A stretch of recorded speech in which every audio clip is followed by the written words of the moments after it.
Graça e paz, meu irmão e minha irmã, seja bem-vindo a esse estudo sobre as regiões de cativeiros. Eu farei um estudo em áudio mesmo, tá? Eu vou ler algumas referências bíblicas, mas eu creio que esse assunto ele é muito forte e que vai te orientar e vai ser um canal de bênção na sua vida para que você entre em maior nível de cura, de libertação. Tá ok? Mais para frente eu vou estar explicando também sobre a campanha, tá bom? Eu vou começar falando aqui sobre a guerra espiritual. Nós entendemos que a guerra espiritual ela acontece nas regiões celestiais. Aí existem 3 regiões. A primeira é a terra, a segunda são as regiões celestiais, onde há guerra espiritual, o campo de batalha, e o terceiro nível é os céus, que é o trono de Deus, né? Lá em Salmos 97, no versículo 1 e 2, fala assim: o Senhor reina, regozije-se a terra, alegre-se muitas ilhas, nuvens e escuridão estão ao redor dele, justiça e juízo são a base do seu trono. Então, no segundo céus, o que acontece? Há uma nuvem escura, densa, que é abaixo do trono de Deus, que é lá onde Deus julga e envia, quando a pessoa está em pecado, envia a pessoa para as regiões de trevas, né, que está abaixo do trono de Deus. E em Efésios 6, no versículo 12, essa passagem é muito conhecida e fala que a batalha espiritual ela acontece fora do corpo. A nossa luta não é contra a carne e nem contra o sangue, mas sim contra os principados, as potestades. Então nós entendemos que nós estamos numa estrutura física e que jamais vamos guerrear, contender contra os nossos irmãos, contra as pessoas, mas sim que há uma estrutura espiritual. E o inferno, ele é estruturado, ele é como se fosse uma cidade. E nós vamos ver que o inferno há regiões, e essas regiões, os fragmentos das nossas almas ficam retidas nesses locais. E nós precisamos ser libertos disso. E esse estudo eu vejo como importante, porque muitas vezes nós somos libertos, nós não estamos mais no nível de endemoniamento, mas a nossa alma, ela ficou presa em uma determinada situação. Isso se chama fragmento de alma. Então aquele pedaço ali é como se fosse um pedaço da alma, aquele fragmento, ela ficou presa ali naquele local. E o que acontece? No reino espiritual, não há passado, futuro e nem presente. E o que acontece é que no físico é como se acontecesse um looping. Tipo, de tempos e tempos, aquela situação ela vai retornar, ela vai acontecer. Né? Às vezes passam 2 anos, acontece de novo. Passa mais 2 anos, acontece de novo. Então, isso é um ciclo interminável, aonde aquela alma que está fragmentada, ela ficou presa ali, e nós vamos entrar nesse nível de libertação. Amém? Só que antes disso, eu gostaria de ler com vocês Lucas 13, do versículo 10 em diante, diz assim: e ensinava no sábado numa das sinagogas, e eis que estava ali uma mulher que tinha um espírito de enfermidade, havia já 18 anos, e andava encurvada, e não podia de modo algum endireitar-se. E vendo-a, Jesus chamou-a a si e disse-lhe: mulher, está livre da tua enfermidade. E pôs as mãos sobre ela, e logo se endireitou e glorificava a Deus. E tomando a palavra o príncipe da sinagoga, indagando por que Jesus curava no sábado, disse à multidão: 6 dias há em que é mister trabalhar. Nestes, pois, vinde para seres curado, e não no dia de sábado. Respondeu-lhe, porém, o Senhor e disse: hipócrita, no sábado não desprende tende da manjedoura cada um de vós o seu boi ou jumento e não leva a beber? E não convinha, preste bem atenção nesse último versículo, e não convinha soltar desta prisão no dia de sábado esta filha de Abraão, a qual há 18 anos Satanás tinha presa? Nós vemos aqui nessa passagem, o final aqui, Jesus, ele fez essa indagação ao príncipe da sinagoga, porque ele sabia que no mundo espiritual aquela mulher estava presa. Então ele falou, não convinha eu soltar esta mulher, e ela era uma filha de Abraão. O que quer dizer filha de Abraão? Quer dizer que ela era uma seguidora, ela era uma serva de Deus, ela era fiel ali naquela sinagoga, ela era fiel ali a Deus através dos rituais religiosos ali. Ela era uma mulher de Deus, mas ela estava há 18 anos encurvada. Nós não sabemos se era um problema na coluna, o nome certo, às vezes podia até ser um câncer ou um problema muito sério na coluna, qual ela estava debaixo de um fardo, mas ela estava dentro de uma prisão espiritual há 18 anos. Né? E primeiro aqui antes Jesus fala, mulher, está livre dessa enfermidade, da tua enfermidade. Livre por quê? Porque ela estava cativa, e depois Jesus a curou. Então nós percebemos que há vários tipos de cativeiros, há várias pessoas que estão em cativeiros na área da saúde, do financeiro, do familiar, emocionalmente, conjugal, né? E nós vamos mais na frente ver os tipos de cativeiros. Em Lucas, no capítulo 10, versículo 40, fala também o seguinte: Marta, porém, andava distraída em muitos serviços, e aproximando-se disse, Senhor, não se te dá de que minha irmã não me deixe servir só? Disse-lhe que me ajude. Mas aqui o que eu quero ressaltar é que Marta andava distraída em muitos serviços.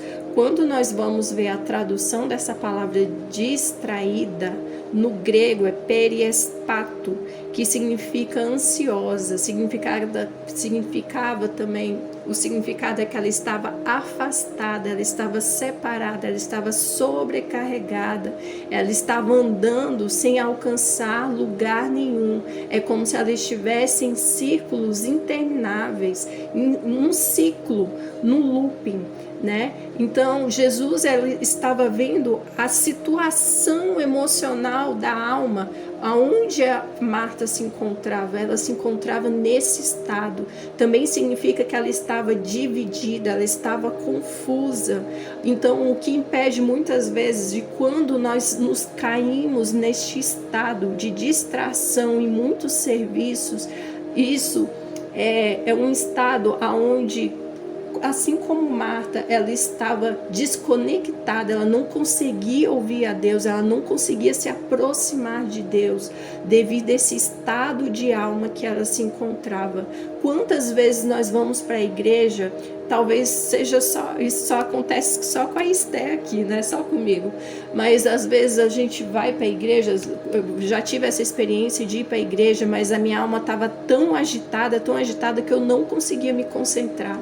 Então, por vezes, quando eu me reparava que eu estava naquela forma, eu tinha que ou ajoelhar ou fechar os olhos e me concentrar mais, me permitir entrar em adoração, porque aquilo que estava dentro da minha alma, aquela distração, estava me afastando de Deus. E isso acontece muito conosco, muito com pessoas que estão nesse estado de alma, né, está num ciclo interminável. E quando vivemos em ciclos e não conseguimos sair desses círculos intermináveis, nós não conseguimos descobrir o nosso chamado, o nosso propósito, nós não conseguimos fluir na vida profissional, familiar, em todas as áreas, porque a pessoa ela fica só retornando ao problema,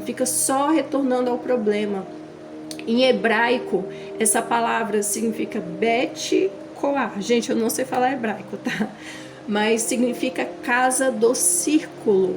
E uma pessoa que vivia em círculo, um exemplo bíblico, é José do Egito.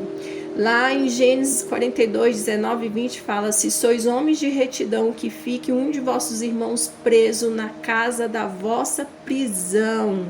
Isso aqui foi quando José do Egito já falou para os irmãos dele. Mas José do Egito também ficou preso no cárcere. Ele ficou num ciclo repetitivo, ciclicamente, né? Ele ficou preso, né? E ele foi injustiçado várias vezes. Aquele quadro espiritual foi repetindo na vida dele até que ele conseguiu sair daquele quadro, dessa situação, deste lugar, desta prisão, desse cárcere. Outro exemplo bíblico de um cárcere é Sansão. Sansão, antes de nascer, ele recebeu um destino profético, ele tinha um voto de Nazireu sobre a vida dele. Os pais dele recebeu do anjo do Senhor essa missão, então eles tinham todo aquele cuidado. Então ao longo da vida dele, ele vivia debaixo desse voto, mas de uma forma religiosa. Por que sabemos que era de uma forma religiosa? Porque ele não tinha o coração voltado para Deus, né? Ele comeu ali do mel do animal morto. Então, assim, ele foi desobedecendo, ele foi descumprindo ele foi descumprindo o voto dele, porque aquilo não era da alma dele, não era do entendimento dele. Talvez a família dele, os pais dele, tinham aquele temor, porque eles receberam o anjo, né? Eles receberam da parte do Senhor, mas os pais dele acabavam impondo sobre ele aquele voto de Nazireu, até que ele começou a não se importar, ao ponto dele revelar o seu segredo a Dalila. Ali ele foi cego, já antes dele ser cego fisicamente, ele foi cegado ali pela paixão da carne, da concupiscência da carne, ao ponto que ele se abriu para Dalila, e ali ele entrou num cárcere espiritual. Só que o que aconteceu? Depois, lá em Juízes 16, 21, diz assim: então os filisteus pegaram nele e arrancaram-lhe os olhos e fizeram-no descer a Gaza e amarraram-no com 2 cadeias de bronze e girava ele um moinho no cárcere. Esse significado dessa palavra cárcere, que está em Juízes 16, 21, significa casa dos votos ou casa do legalismo. Então nós percebemos aqui que essa prisão, esse lugar onde Sansão estava, que o levou a esse estado, é uma casa de legalismo, é a religiosidade. E a religiosidade é o quê? É uma cegueira espiritual. Olha só o ponto que Sansão ele ficou. Ele ficou ao ponto de ficar girando ele num moinho dentro de um cárcere. Então isso é o quê? É um ciclo, né? Nós percebemos isso, mas também é uma cegueira espiritual, onde ele já não estava por vontade própria. Aqui ele já está como um escravo e cego espiritualmente e fisicamente. Mas pela graça de Deus, quando Sansão se arrependeu, Deus estendeu a mão e libertou a vida dele. Mas temos uma boa notícia, que a palavra de Deus diz que para isto o Filho de Deus se manifestou, para desfazer as obras do diabo. Está lá em 1 João 3,8. E o que significa essa palavra obras? É uma palavra em hebraico, em grego, que significa ergon, que é equivalente a trabalho medido pela quantidade de calor ou esforço necessário para fazê-lo, né? E tem vários outros significados, mas tudo que foi feito para que a sua alma fosse aprisionada, Jesus veio para destruir todas estas obras, todas estas obras. Em Hebreus 2,14 fala assim: e visto como os filhos participam da carne e do sangue, também ele participou das mesmas coisas, para que pela morte aniquilasse o que tinha o império da morte, isto é, o diabo. O que eu quero ressaltar é o império da morte. Jesus veio para aniquilar isso na nossa vida, o império da morte. E o que é império? Império é um lugar construído, é um reino, é um trono. O que acontece? Quando nós pecamos, nós vamos dando legalidade e Satanás ele vai entrando e ele vai reinando em nossas vidas. E tem áreas das nossas vidas que estão sob o domínio desse império e a nossa alma ela começa a se fragmentar nesses locais e aí fica presa, fica retido. Vou dar um exemplo. Quando acontece o carnaval, é um lugar onde tá todo mundo ali na festa da carne, ali festejando, bebendo, dançando e prostituindo, se drogando. E o que acontece? Ali os demônios eles pegam, enquanto as pessoas estão fazendo aquele ritual ali da carne, os demônios estão festejando e estão aprisionando aquelas pessoas, ferindo elas sexualmente, ferindo elas com vícios e os demônios eles vão aprisionando aquelas pessoas que estão ali naquele lugar, estão ali naquele portal ali da festa da carne. E por isso que a palavra de Deus diz em Romanos 8, que fala da manifestação dos filhos maduros de Deus, para que nós veamos o que? A manifestação desses filhos maduros é trazer a libertação a toda a criação que foi aprisionada pelo poder do pecado. Lá em Isaías 11 fala do milênio, onde os animais e as crianças andarão juntos. Por quê? Porque depois da manifestação dos filhos de Deus, vai haver essa paz, vai haver esse tempo de milagre, de liberdade total. E aqui eu quero explicar um pouquinho como é a estrutura do espírito, da alma e do corpo. Você que está comigo já há algum tempo, você entende que tudo começa no espírito. Nós somos seres espirituais, temos uma alma e temos um corpo. E eles estão interligados. Só que o que acontece? Quando nós aceitamos a Jesus, antes de aceitarmos a Jesus, o nosso espírito ele fica como se fosse em estado offline, né? Ele fica apagado, ele fica adormecido. E quando nós aceitamos a Jesus, o nosso espírito ele é vivificado em Cristo. E aí o que acontece? O nosso espírito recebe a palavra de Deus, recebe as mensagens de Deus. O nosso espírito ele só quer adorar, ele só quer fazer a vontade de Deus. A nossa alma, ela já é uma alma manipuladora, ela deseja os desejos da carne. Então, antes de aceitarmos a Jesus, antes de aceitarmos o reino, de vivermos o reino de Deus, a alma, ela quer dominar e ela quer prevalecer, prevalecer com os seus desejos e com as circunstâncias que a moldaram, mesmo que ela esteja toda fragmentada, mas ela quer reinar, ela não quer se submeter à vontade do Espírito, porque o Espírito só clama por Deus.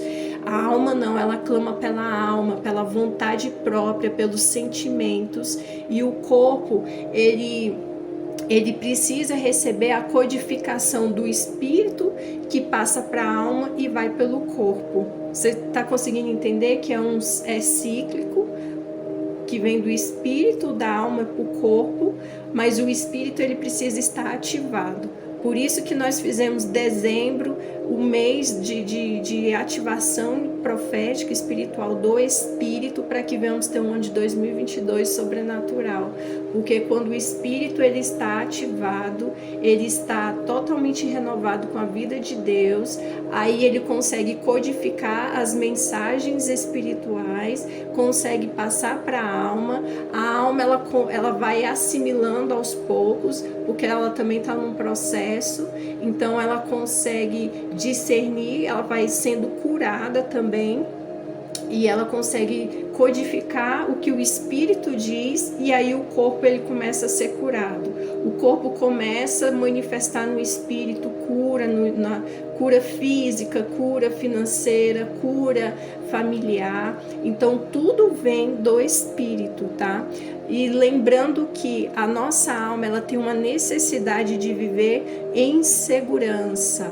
E este lugar de segurança que nós também estamos orando, Salmo 91, este lugar nós só encontramos em Deus, no reino de Deus, tá?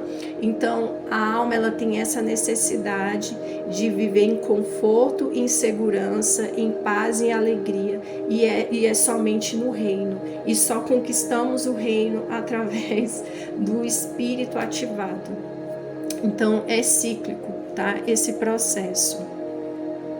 E você precisa entender por quê.